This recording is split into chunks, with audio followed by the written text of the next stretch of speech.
Welcome to second class of surface chemistry. Myself Abhishek Raj and you are watching class 12th chemistry. तो पिछले class में हम लोगों ने एडजॉर्प्शन और एब्जॉर्प्शन से रिलेटेड जो भी टर्म था हमने उस पर चर्चा किया था।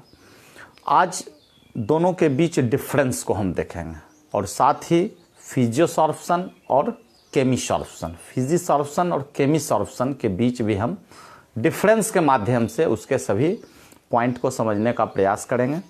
तो हम शुरू करते हैं difference between adsorption and absorption. So put heading, इधर लिख देते हैं एडजॉर्प्शन और इधर कर देते हैं एब्जॉर्प्शन।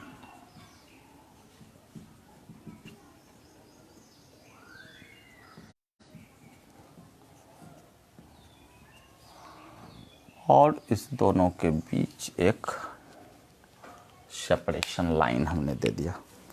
तो हम जो मेन पॉइंट है दोनों के बीच डिफरेंस में, चूंकि हमने देखा कि जो एडजॉर्प्शन होता है तो जो एडजॉर्वेट होते हैं, जो पार्टिकल आकर अट्रैक्ट होते हैं टुवर्ड द सरफेस ऑफ एडजॉर्वेंट, तो ये एडजॉर्प्शन की प्रक्रिया हो गई। ये एक सरफेस फेनोमेना है और तो ये एक बल्क फेनोमेना है। चूँकि उसके सरफेस तक ही वह कंसंट्रेट नहीं रहता है बल्कि उसके इनर सरफेसेस में भी इन कर जाता है, मतलब बल्क में वो इन कर जाता है। तो हम कह सकते हैं adsorption is surface phenomena and absorption is bulk phenomena. तो पहला पॉइंट के रूप में हम लिख सकते हैं इट इज सरफेस फेनोमेना, तो it is phenomenon.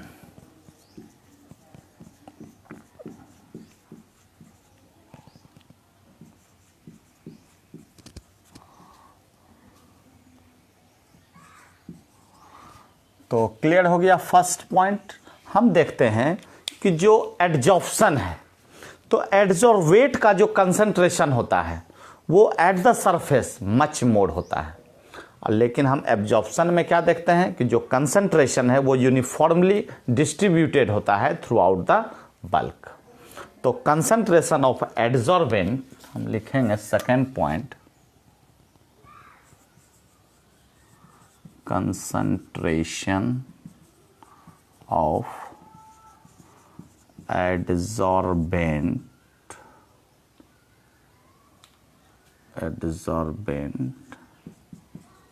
is much more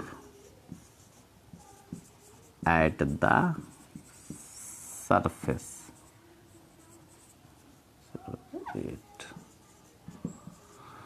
तो concentration of adsorbent is much more at the surface, और यहां सेकेंड पॉइंट हो जाएगा एडसॉर्बेंट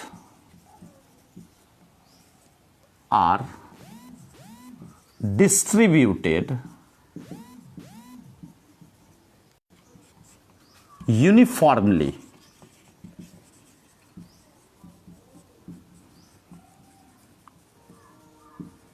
थ्रू आउट द बल्क।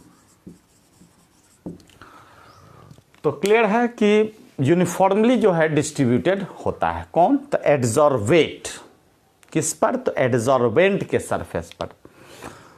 तीसरे पॉइंट की हम बात करेंगे, जो इनिशियल रेट होता है, इनिशियल रेट जो होता है वह रैपिड होता है इन केस ऑफ एडजॉर्प्शन, और हम एब्जॉर्प्शन में देखेंगे क्या, ये यूनिफॉर्म रेट से चलता है। इसमें इनिशियल और फाइनल का कोई रेट डिमार्केशन लाइन नहीं है, it occurs with uniform rate. लिखेंगे its initial rate is rapid, और इसमें लिखेंगे it occurs through uniform rate। और इट अकर्स यूनिफॉर्मली। अब हम थोड़ा सा इक्विलिब्रियम की बात करें कि जो इक्विलिब्रियम है इसमें बहुत कम समय में, मतलब एडजॉर्प्शन में बहुत कम समय में यह इक्विलिब्रियम को अटेन कर लेता है, लेकिन हम एब्जॉर्प्शन में देखते हैं क्या कि इसमें समय लगता है। तो equilibrium is attended in very short interval. Equilibrium is attended in very short interval of time। यहां हो जाएगा it takes longer time to attain equilibrium. तो इस तरह से 4 पॉइंट ऑफ डिफरेंस की चर्चा हमने की। अब एक एग्जांपल ले लेते हैं, बहुत कॉमन एग्जांपल। जैसे सिलिका जेल में हमने देखा कि वाटर वेपर जो है वो एड्जॉर्ब होता है सिलिका जेल में, और एनहाइड्रस कैल्शियम क्लोराइड में हम देखते हैं कि जो वाटर वेपर होता है वो एब्जॉर्ब होता है। तो लिखेंगे एग्जाम्पल वाटर वेपर, या डायरेक्ट लिखते हैं adsorption water vapour.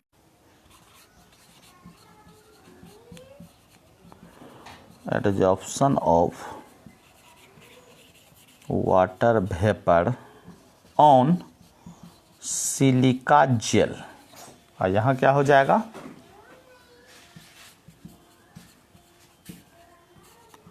Absorption of water.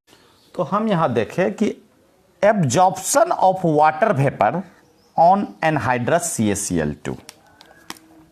तो एनहाइड्रस कैल्शियम क्लोराइड है, तो उसमें जो वाटर वेपर का एब्जॉर्प्शन हो रहा है, और वही हम सिलिका जेल में देखते हैं तो इसमें एडजॉर्प्शन होता है वाटर वेपर का। चूंकि इसके सरफेस तक ही वह जो है सीमित है, कंसंट्रेटेड है, लेकिन एनहाइड्रस CaCl2 में उसके बल्क में भी वह इन कर जाता है। तो नेक्स्ट टॉपिक के रूप में हम जो है फिजिसॉर्प्शन और केमिसॉर्प्शन, इसके बीच भी डिफरेंस के माध्यम से समझेंगे। तब तक हम मिटा लें इसे।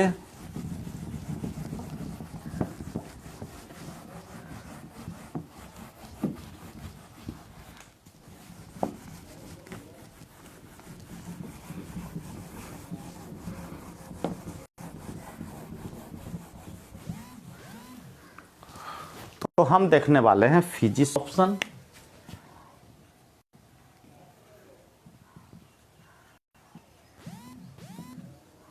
Chemisorption.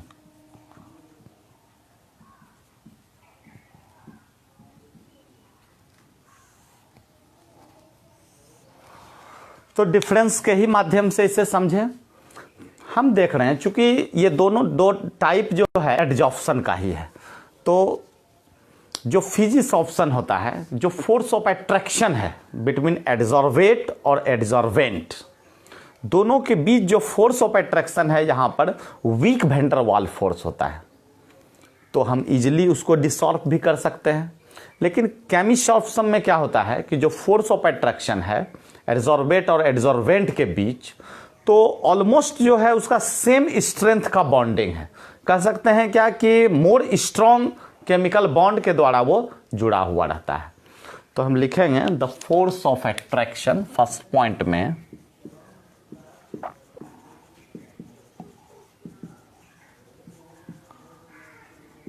Attraction between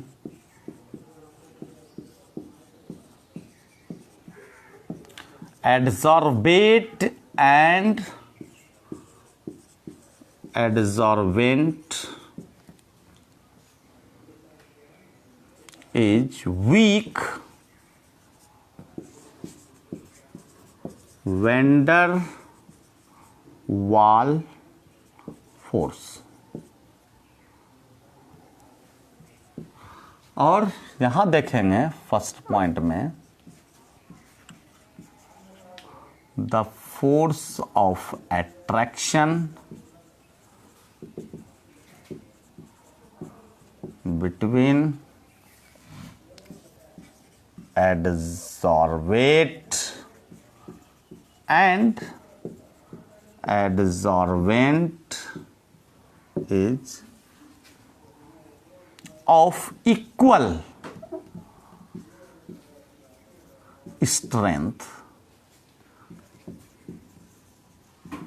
of chemical bond। तो दोनों के बीच हम देखेंगे, जिस एक डायग्राम से हम समझें, ये मेरा एडसॉर्बेंट है और यहाँ जो एडसॉर्बेट आकर इससे जुड़ा और यहाँ भी जो एडसॉर्बेट आकर जुड़ा,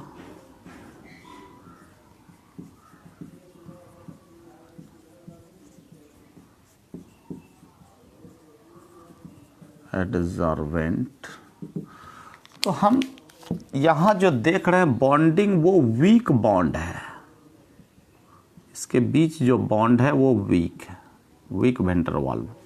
लेकिन यहाँ जो है वो स्ट्रॉन्ग बॉन्ड फॉर्मेशन होता है, जिसके कारण कि इसका डिसॉर्प्शन जो है इजी नहीं होता है। तो फर्स्ट पॉइंट ऑफ डिफरेंस ये हो सकता है।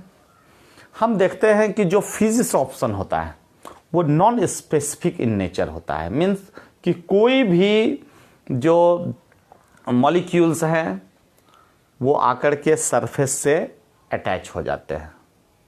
लेकिन जो केमिसॉर्प्शन है उसमें हाईली स्पेसिफिक इन नेचर ये होता है, क्योंकि सभी आकर के उसके साथ बॉन्ड फॉर्मेशन नहीं कर पाते हैं, सिमिलर नेचर के होने चाहिए, दोनों के बीच जो बॉन्ड फोर्स ऑफ अट्रैक्शन है वो स्ट्रॉन्ग होना चाहिए।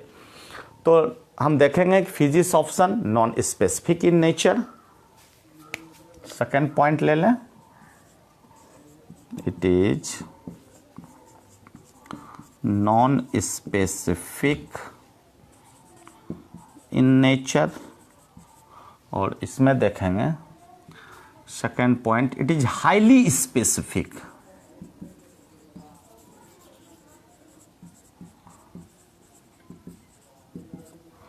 क्लियर है। थर्ड पॉइंट के रूप में हम ले सकते हैं कि ये जो होता है फिजिसॉर्प्शन वो रिवर्सिबल होता है और केमिसॉर्प्शन इरिवर्सिबल होता है। क्योंकि जो बॉन्ड फॉर्मेशन हो गया एडसॉर्बेट और एडसॉर्बेंट के बीच, वो स्ट्रॉन्ग केमिकल बॉन्ड है, तो वो रिवर्सिबल नहीं होता है। मतलब उसको निकालने के लिए भी, उसे हटाने के लिए भी, उसके डिसॉर्प्शन के लिए भी बहुत अधिक जो है फोर्स लगाना पड़ सकता है। और यहाँ जो है ये रिवर्सिबल होता है, दैट मीन्स डिसॉर्प्शन इसका इजी हो जाता है। तो हम लिखेंगे इट इज रिवर्सिबल, और यहाँ लिखेंगे इट इज इरिवर्सिबल। तो फोर्थ पॉइंट की बात करें, पहले इसे मिटा दें।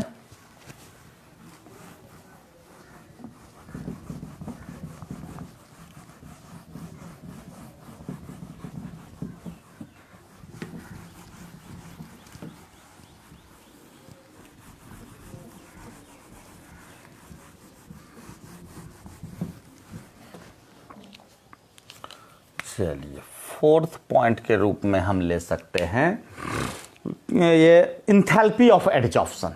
जो इंथैल्पी ऑफ एडजॉर्प्शन होता है फिजिसॉर्प्शन में वो बहुत ही लो होता है, 20 to 40 किलो जूल पर मोल। तो हम देखेंगे enthalpy of adsorption is very low, 20 to 40 kilo joule per mole. वही इसमें हम देखते हैं कि 80 to 240 किलो जूल पर मोल होता है। तो यहाँ लिखेंगे सेकेंड में enthalpy of adsorption is high that is 80 to 240 kilo joule per mole. Fifth point के रूप में हम ले सकते हैं कि अब जब इंथैल्पी ऑफ एडजॉर्प्शन हम देख रहे हैं तो एक्टिवेशन एनर्जी की बात कर लेते हैं कि फिजिक्स ऑप्शन के लिए कि कोई एक्टिवेशन एनर्जी की ज़रूरत नहीं होती है, no appreciable activation energy is needed. तो पांचवा पॉइंट होगा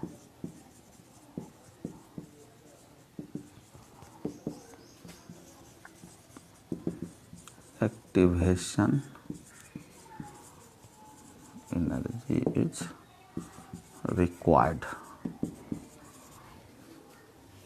और इसमें देखेंगे कि एक्टिवेशन एनर्जी का ज़रूरत पड़ता है, हाई एक्टिवेशन एनर्जी इसमें रिक्वायर्ड होता है। हम देखते हैं कि high activation energy is required for chemisorption. एक और बहुत इंपॉर्टेंट जो पॉइंट दोनों के बीच डिफरेंस क्रिएट कर रहा है कि it result in multi molecular layer. यहाँ जो फॉर्मेशन हो रहा है मल्टी लेयर का फॉर्मेशन हो रहा है। हम इसे डायग्रामेटिकली भी समझेंगे।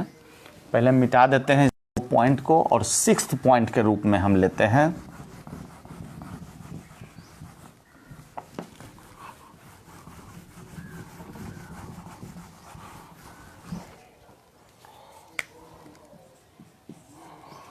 it results in multi-molecular layer। और वही हम केमिस्ट ऑप्शन में क्या देखते हैं, यूनिमोलिकुलर लेयर। तो it result in unimolecular layer.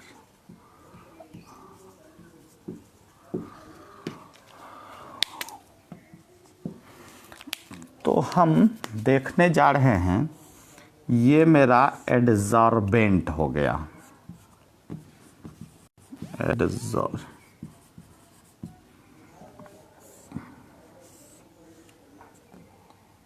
Clear है, एडजॉर्बेंट। और अब हम इसमें देख रहे हैं कि ये जो सरफेस है इससे तो फर्स्ट लेयर फॉर्मेशन हुआ ही, फिर इससे जो जुड़ा हुआ है एडजॉर्बेट वह भी आकर के जुड़ सकता है, वह भी आकर के जुड़ सकता है।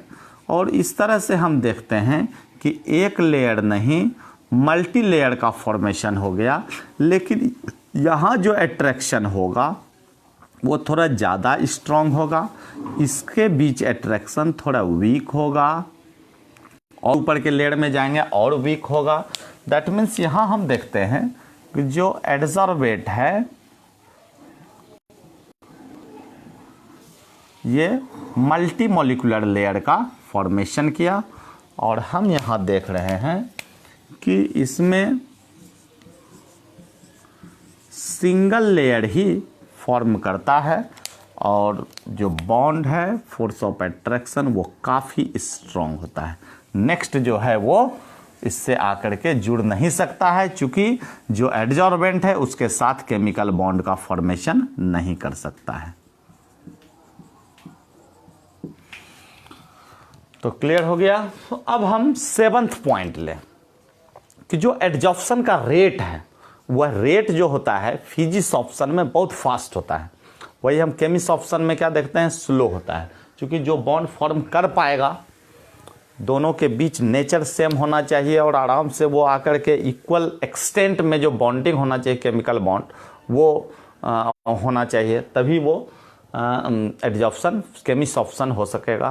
तो हम देखते हैं कि rate of adsorption is fast in case of physics option. तो सेवंथ पॉइंट हम ले लें, rate of adsorption is fast, और यहां लिख दें हम rate of adsorption is slow. Clear है। अब जो पॉइंट बचा हुआ है इफेक्ट ऑफ प्रेशर और इफेक्ट ऑफ टेम्परेचर, ये सेपरेट टॉपिक के रूप में भी हम लोग इसे देख सकते हैं, लेकिन हम यहाँ डिफरेंस में बता दे रहे हैं और बहुत ही इंपॉर्टेंट टॉपिक है फॉर एग्जामिनेशन, डायरेक्ट क्वेश्चन भी पूछा गया है। तो हम इफेक्ट ऑफ प्रेशर देखते हैं on physics option and effect of pressure on chemistry option. तो हेडिंग करें हम इफेक्ट ऑफ प्रेशर।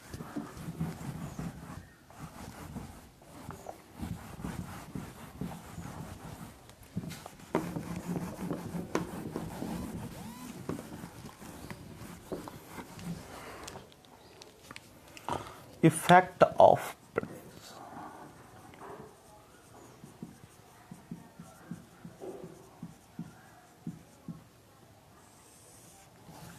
और एक ग्राफ के माध्यम से हम देखेंगे इसे। जो प्रेशर होगा हम P से डिनोट करेंगे और x/m ये एक्सटेंट ऑफ एडजॉर्प्शन है। यहाँ हम लिख देते हैं where x/m is equal to extent of adsorption, x is equal to mass of adsorbate और m is equal to mass of adsorbent. Clear है। अब हम देखेंगे कि आखिर प्रेशर का क्या इफेक्ट होता है in case of physics option. तो हम देखेंगे कि जैसे जैसे हम प्रेशर इंक्रीज करते हैं तो जो फिजिक्स ऑप्शन का रेट है वो बढ़ता जाता है, क्योंकि जितना भी मेरा एडजॉर्बेट है वह आकर के मल्टी मॉलिक्यूलर लेयर बनाते हुए उससे जुड़ते चला जाता है। तो on increasing pressure extent of adsorption increases. तो हम लिखेंगे on increasing pressure extent of adsorption increases. और वही हम देखते हैं केमिस्ट्री ऑप्शन में क्या होता है। इनिशियली तो ठीक है बढ़ेगा, ऐसे भी रेट बढ़ता है, लेकिन जब प्रेशर हम बढ़ाएंगे जो उसका सरफेस है उसको वो एकोमोडेट कर लिया, उसके बाद कितनों हम प्रेशर बढ़ाएंगे तो क्या हो जाएगा, वो रेट उसका इंक्रीज नहीं हो जाएगा बल्कि वो क्या हो जाएगा, कांस्टेंट हो जाएगा। तो initial rate initially it is increases, but लिख देते हैं initial rate increases but later on become constant। तो दोनों के ग्राफ को हम देखेंगे। ये तो चूंकि इंक्रीजेज है तो ये इंक्रीज हो गया, और इसमें क्या है कि शुरू के दौर में ठीक है बढ़ रहा है, लेकिन बाद में ये इस तरह का पैरेलल टू द प्रेशर हो गया। चूंकि हम कितनों प्रेशर बढ़ाएंगे तो यहाँ एक्सटेंट ऑफ एडजॉर्प्शन मेरा बढ़ेगा नहीं। अब हम देखेंगे इफेक्ट ऑफ टेम्परेचर, तो मिटा देते हैं इसे और इफेक्ट ऑफ टेम्परेचर ये रहने देते हैं, और यहाँ हम P को हटा के अब T देते हैं।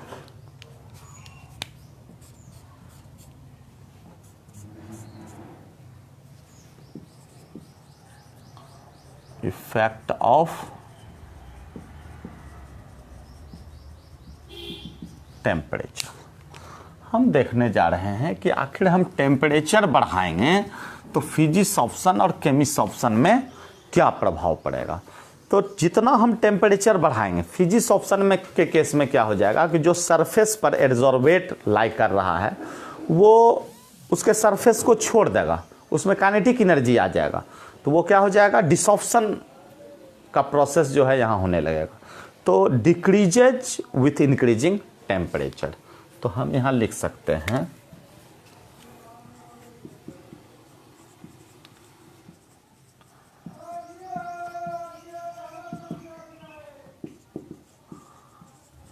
Increasing temperature. तो कैसे डिक्रीज होगा, तो इस तरह से हम डिक्रीजिंग वाला ग्राफ बना देंगे। लेकिन केमिस्ट ऑप्शन के केस में क्या होता है कि पहले तो वो इंक्रीज करता है, ठीक है, टेम्परेचर थोड़ा सा हम बढ़ाएंगे तो और अच्छा से बॉन्डिंग होगा, लेकिन बाद में वो क्या हो जाता है, फिर इक्विलिब्रियम को अटेन कर लेता है या फिर धीरे धीरे जो है वो घटते चला जाता है। तो हम लिखेंगे on increasing temperature,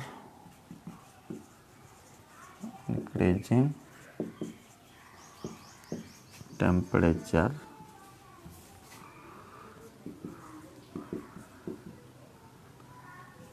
initially increases then decreases लिख देते हैं। काहे कि जब सरफेस को एकोमोडेट कर लेगा तो फिर कहाँ पर वो जो है, तो इस ग्राफ को आप इस रूप में दिखा सकते हैं। तो इस तरह से हमने इफेक्ट ऑफ टेम्परेचर और effect of pressure on physics option and chemist option को देखा। तो आज हमने डिफरेंस किया एडजॉर्प्शन एब्जॉर्प्शन के बीच और डिफरेंस किया केमिस्ट ऑप्शन फिजिक्स ऑप्शन के बीच। तो दोनों ही टॉपिक बहुत ही इम्पॉर्टेंट था। अब नेक्स्ट डे हम लोग फ्रेंडली रिलेशन को पढ़ेंगे। तो thank you for watching this video. आप बने हुए हैं हमारे साथ, संदीप राज, सुशील कुमार। ज़्यादा से ज़्यादा इस वीडियो को शेयर करें, क्योंकि जो क्लास 12th के स्टूडेंट हैं उन्हें इन्फॉर्मेशन मिल जाए। आज दूसरा ही क्लास था सरफेस केमिस्ट्री का, और जो नहीं देख पा रहे हैं वह जुड़ जाए। कल से मतलब नेक्स्ट क्लास से भी वो जो है इसे अटेंड कर सकते हैं। हमारे फेसबुक आईडी पर वो प्रीवियस क्लास जो है सारा लगा हुआ रहता है और आप इसका लाभ उठा सकते हैं। Many many thanks to you.